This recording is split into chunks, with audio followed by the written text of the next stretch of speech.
Welcome to scientist কি। আজ আমি চলে এলাম কাঁচরাপাড়ার লিচু বাগান। এই লিচু বাগানের আজ আমি দেখাবো এখানকার ৭৬তম বর্ষ পদার্পণ করলেন এই প্যান্ডেলটি উপদেষ্টা পার্থ ভৌমিক এবং মাননীয় বিধায়ক সুবোধ অধিকারী এবং পৌর প্রধান কমল অধিকারী। বিশ্বনাথ স্মৃতিসংঘ এবছরের থিম তুলে ধরতে চলেছেন নারী কথা। নারী জীবনের যাবতীয় জাঁকজমককে এই প্যান্ডেলে তুলে ধরতে চলেছেন।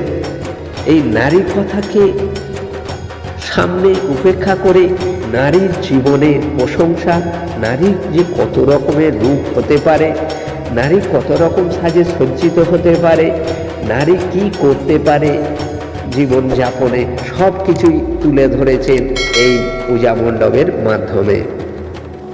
নারীর কৃষ্ণ রাধার লীলা সঙ্গকেও এই প্যান্ডেলের মধ্যে তুলে ধরেছেন। দেখুন, অসাধারণ হাতের কারুকার্য, এইগুলো সব কিন্তু কারুকার্য, হাতের আলপনাকে এঁকে কাপড় দিয়ে তৈরি করে কারুকার্য, কুটির বস্ত্রশিল্পকে কুটির শিল্পী এইখানে তুলে ধরেছেন।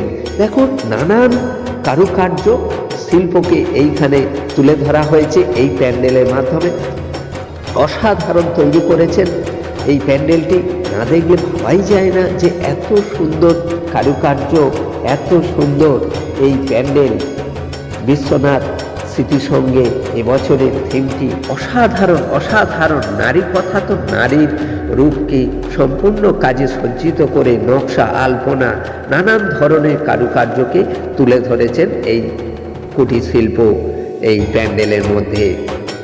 দেখুন, পুরোটাই আপনাদেরকে দেখাবো, আপনারা সঙ্গে থাকুন।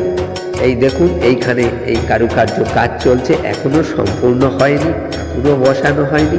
এইবার ঠাকুর আসবে, ঠাকুরটা এই প্যান্ডেলের মধ্যে বসানো হবে, তারপরে অসাধারণ সাজে সজ্জিত করে ফুটে উঠবে এই বিশ্বনাথ স্মৃতিসংঘ এবছরের নারী সংঘ। আপনারা একটি লাইক করবেন। আর এইখানে দেখুন, মুলি বাঁশ, মানে যে বাঁশে বাঁশি তৈরি হয় সেই দিয়ে নানান কারুকার্য তৈরি করে ফুটিয়ে তুলছেন, আর সামনে মোটর তৈরি করছেন। আপনারা এই পুরোটাই সাথে থাকার জন্য অশেষ ধন্যবাদ। একটি লাইক করবেন, আর যদি না সাবস্ক্রাইব করে থাকেন অবশ্যই সাবস্ক্রাইব করে নেবেন পরের নোটিফিকেশন পাওয়ার জন্য। জয় হিন্দ, জয় বন্দে মাতরম।